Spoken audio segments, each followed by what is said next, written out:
Now, we've already heard a number of objections to the libertarian argument. What I would like to do today is to give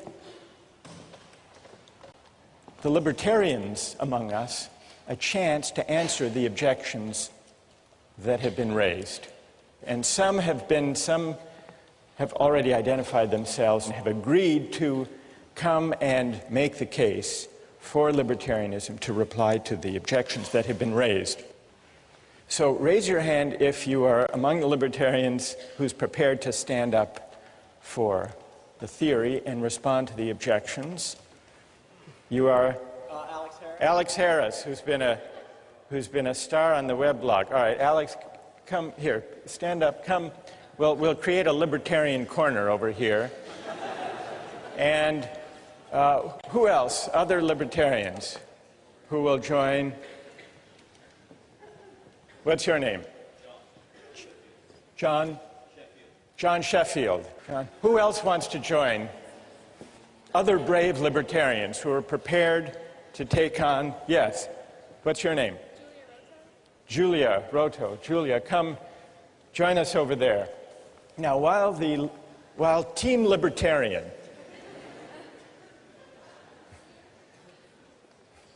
Julia, John, Alex, while Team Libertarian is gathering over there, let me just summarize the main objections that I've heard in class and on the website. Objection number one. And here, I'll come down to, I want to talk to Team Libertarian over here.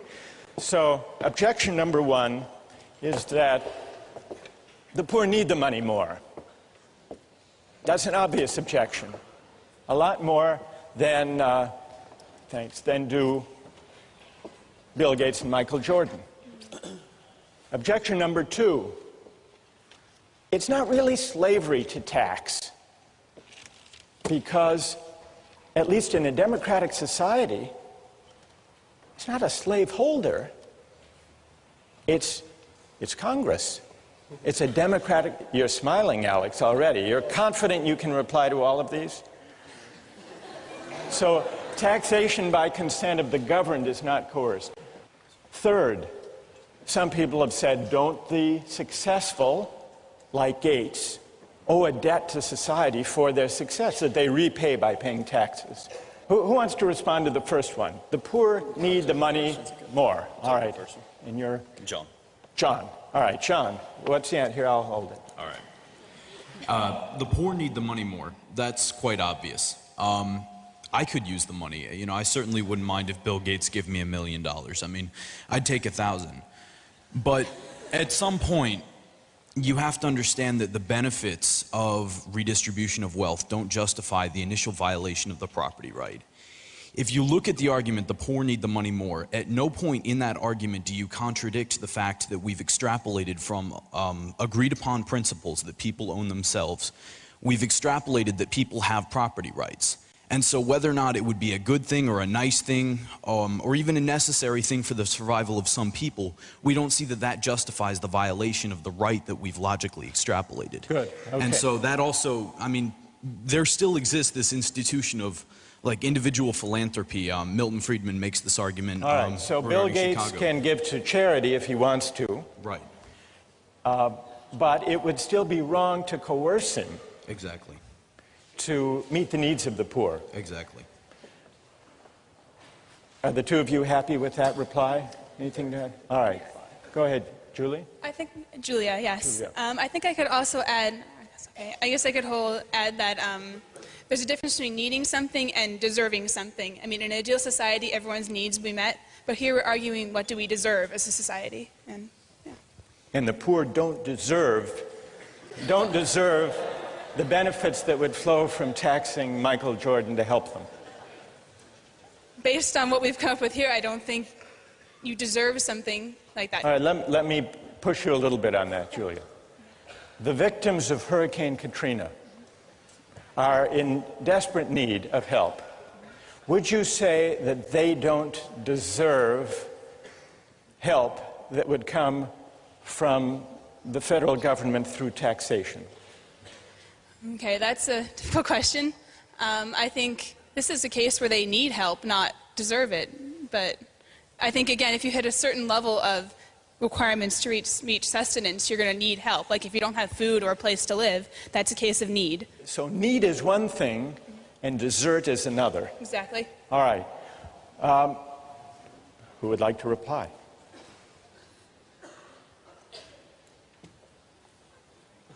Yes. Going back to the first point that he made about the property rights of the individual, the property rights are established and enforced by the government, which is a democratic government, and we have representatives who enforce those rights. If you live in a society that operates under those rules, then it should be up to the government to decide how those resources that come about through taxation are distributed, because it is through the consent of the government. And if you disagree with it, you don't have to live in that society where that operates. All right, good. So, and tell me your name. Raul? Raul is pointing out, actually Raul is invoking point number 2. If the taxation is by the consent of the governed, it's not coerced, it's legitimate. Bill Gates and Michael Jordan are citizens of the United States. They get to vote for Congress. They get to vote their policy convictions, just like everybody else. Who would like to take that one on? John? Basically, what the libertarians are objecting to in this case is the middle 80% deciding what the top 10% are doing for the bottom 10%. Wait, John. No, I was excited. Majority, don't you believe in democracy? Well, right, but at some point... Don't you believe in, I mean, you say 80%, 10% majority. Majority rule is what? The majority. Exactly, but... In a democracy. Aren't you for democracy? Yes, I'm for democracy, but... hang on. Democracy and mob rule aren't the same thing. Like mob rule? Mob rule. Exactly. But in an open society, you have a recourse to address that through your representatives. And if the majority of the consent of those who are governed doesn't agree with you, then you know you're choosing to live in this society. And you have to operate under what the majority of society concludes. All right, Alex, on democracy. Democracy, what about that? The fact that I have won, 500,000th of a vote for one representative in Congress is not the same thing as my having the ability to decide for myself how to use my property rights. I'm a drop in the bucket. And, well... You might lose the vote. Exactly. And they might take... And I will. I mean, I don't have the decision right now of whether or not to pay taxes. If I don't, I get locked in jail. Or they tell me to get out of the country. But Alex, let me make a small case for democracy. And see what you would say. Why can't you, we live in a democratic society with freedom of speech. Why can't you take to the hustings, persuade your fellow citizens that taxation is unjust, and try to get a majority? I don't think that people should have to convince 280 million others simply in order to exercise their own rights, in order to not have their self-ownership violated.